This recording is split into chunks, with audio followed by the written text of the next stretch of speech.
Time check 3:45. So kailangan na nating pakainin itong mga manok natin mga ka-farmers, para makuha na natin yung mga kambing natin doon sa labas, doon sa pinagtalian natin. So nakapag-prepare na tayo ng pagkain nila sa ating mga manok, kambing, at sa ating mga mama pig.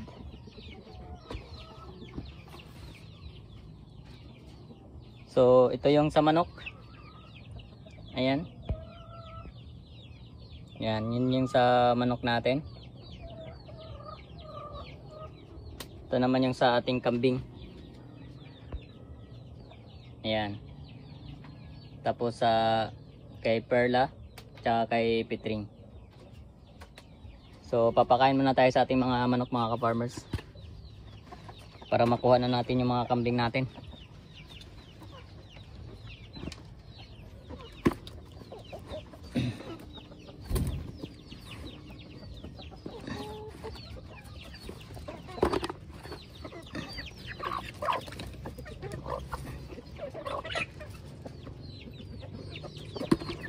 Bali yung mga sisiw natin mga ka-farmers, pinakain natin yan. Bali inuna na natin. So marami pa naman. So kahit wag na natin dagdagan yung pagkain nila.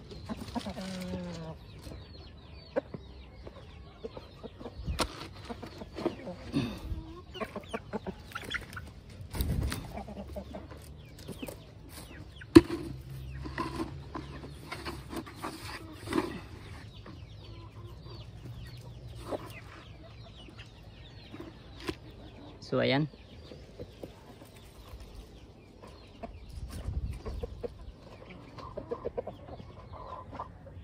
Bali yung dalawa natin ay naglilimlim. So dalawa na yung naglilimlim mga ka-farmers. Yung dito I think 1 week na to na naglilimlim. Tapos yung dyan kaumpisa pa lang maglimlim.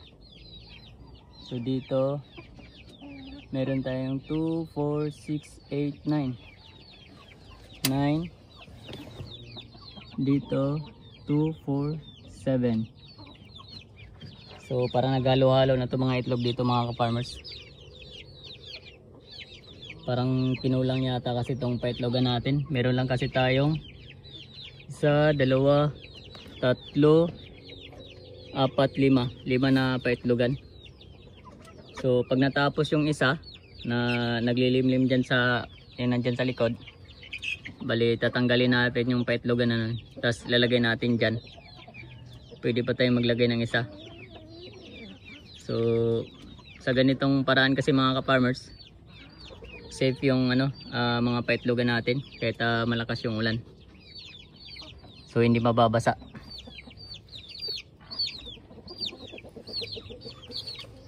Yan, so tapos na tayong magpakain mga ka-farmers. Kukuhanin na natin yung mga kambing natin. At medyo late na rin tayo. So kuhanin natin mga ka-farmers.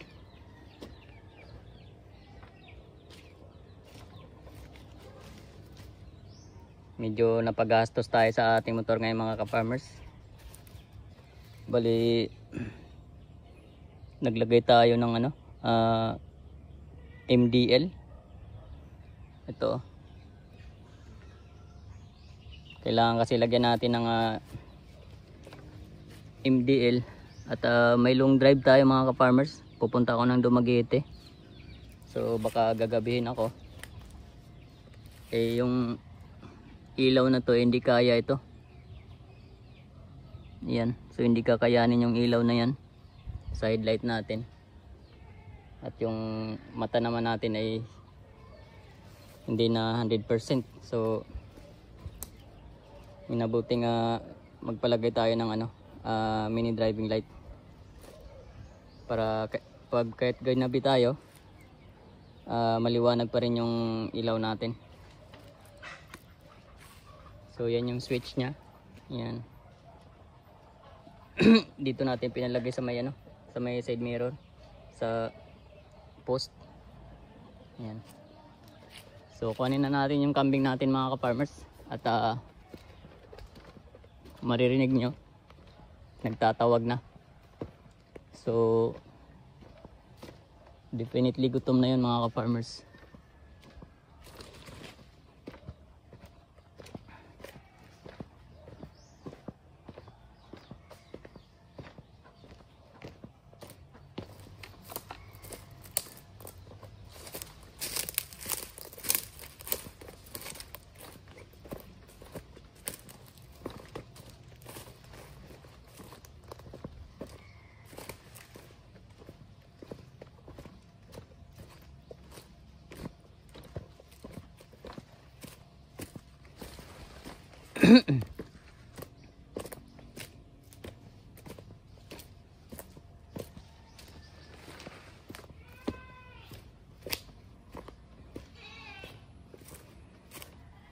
So ayan, nagtatawag na nga. Siguro naglalakwat siya na naman yung dalawang maliit.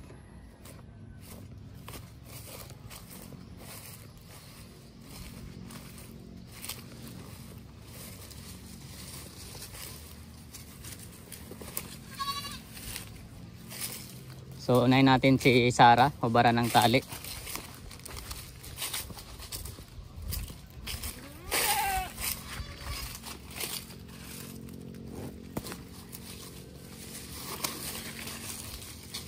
Yan. Yan, marunong na yan sila umuwi mga ka-farmers. Alam na nila yan kung saan sila uwi. So ito naman kay Petra. Tanggalan na natin. So ayan, kusang uuwi na yan mga ka-farmers. Yan. Yan, nagtatakbuhan na. Matalino rin to mga kambing na to. Alam nila kung saan sila uwi.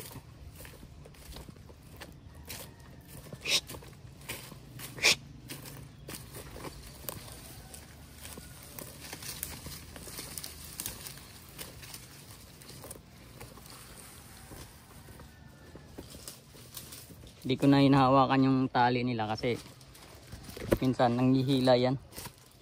Baka mahila tayo.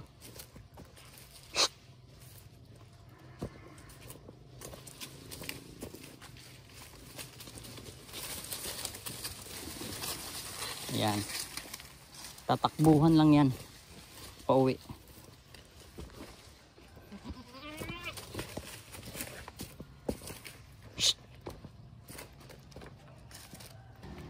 So ayan na mga ka-farmers, kumakain na yung mga kambing natin. So iwan na lang natin to dito at papakainin muna natin yung mga baboy natin, ang ating mga inahin.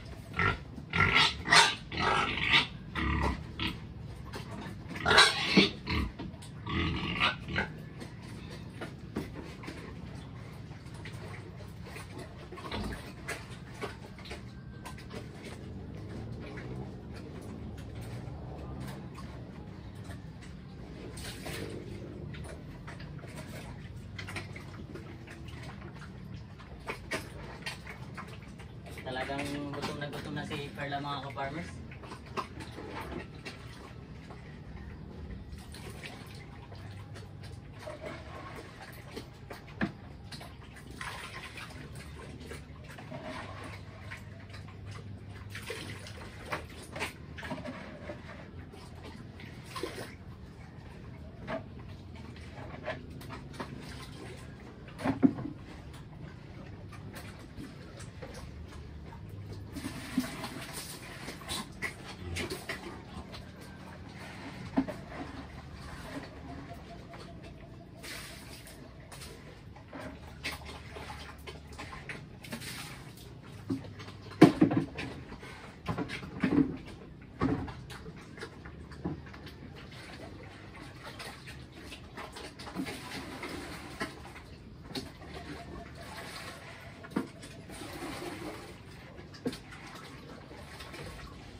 Talagang gutom si Perla mga ka-farmers ha. Ubos na kagad yung pagkain.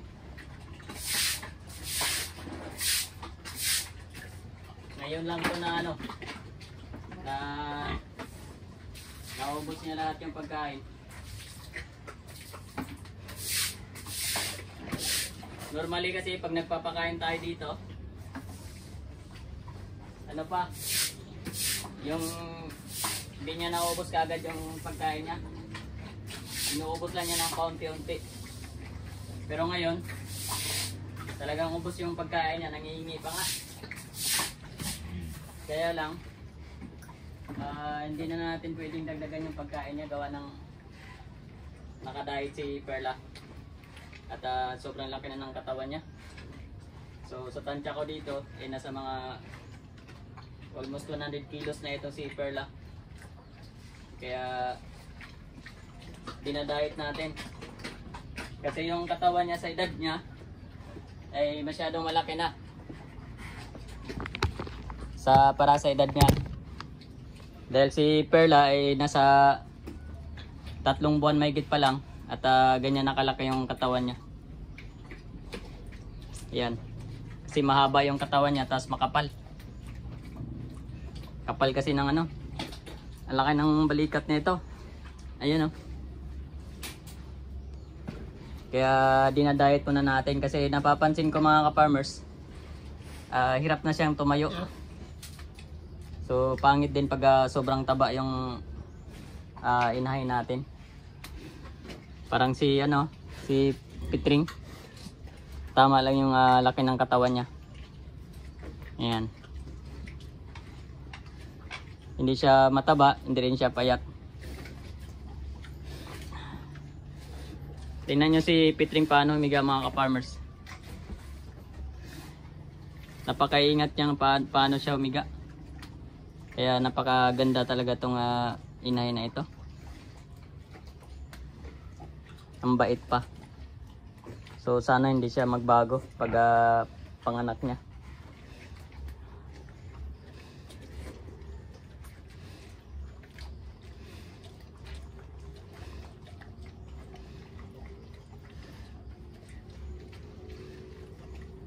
So ayan mga ka-farmers, tapos na tayo dito. So ipasok na natin yung mga kambing natin. Siguro tapos na rin kumain yun.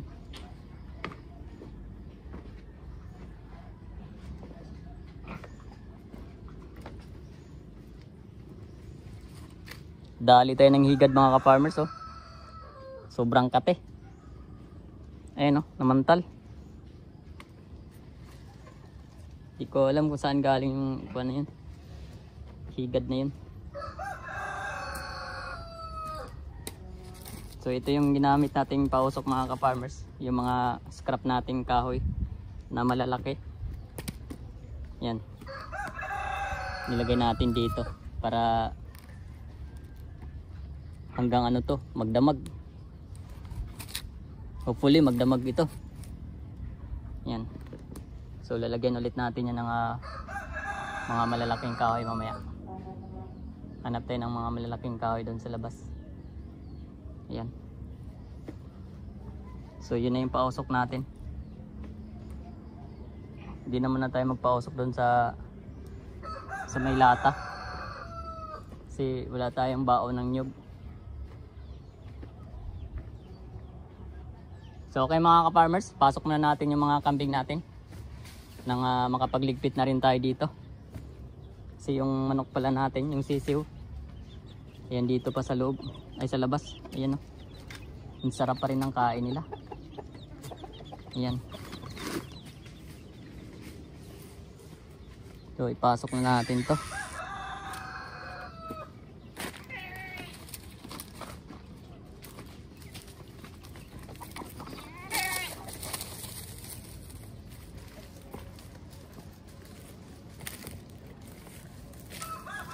So ubos yung mga pagkain nila. Very good.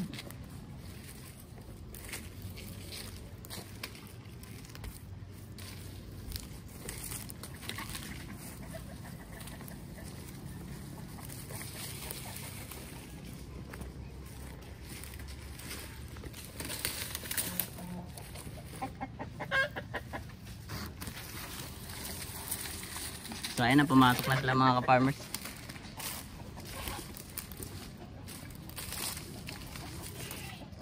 Kusang papasok yan dun sa bahay nila. Ayan.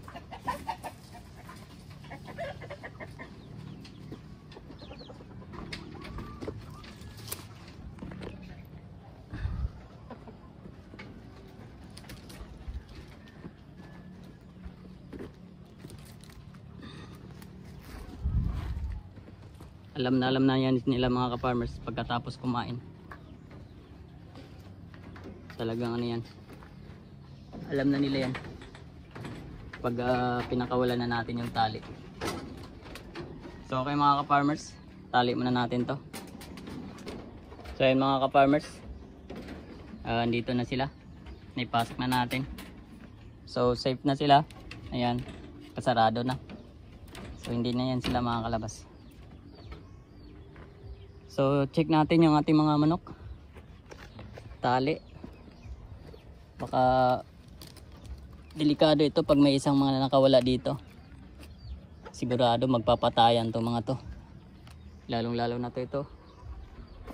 Pakatapang yan. So yung barid natin. So safe sila mga ka-farmers.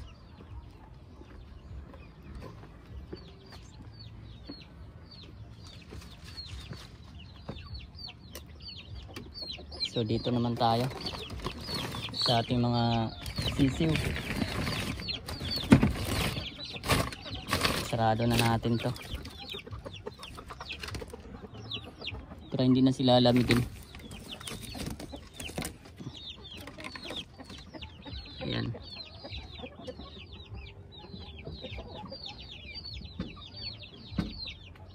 Tingnan natin.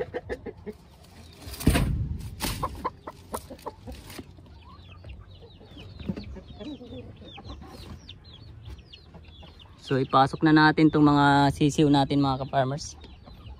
So naubusan tayo ng gas. So hindi tayo makapagpakulo ng tubig. So wala tayong tubig na magamit ngayon para maging heater nila. So takpan na lang natin to mga ka-farmers, para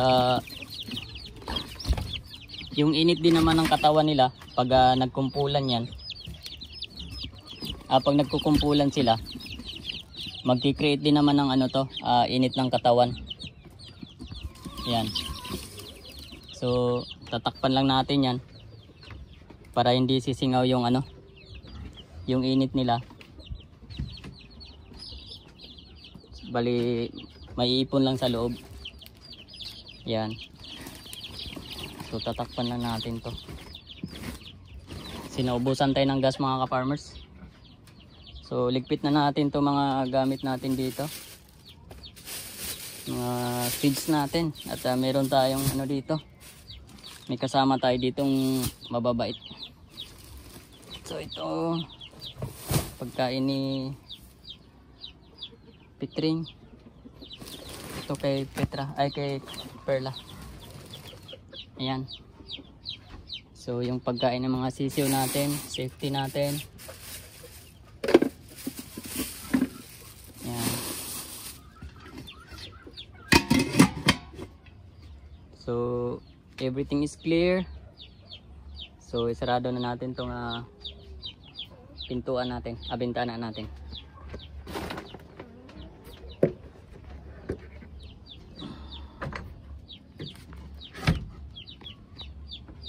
So okay na mga ka-farmers. So uwi na tayo. So thank you Lord sa kalakasan, sa protection, safety, at sa mga blessings Lord. Thank you Lord. So uwi na tayo mga ka-farmers. Check muna natin yung tubig natin dito. Kailangan isarado natin yung mga gripo natin.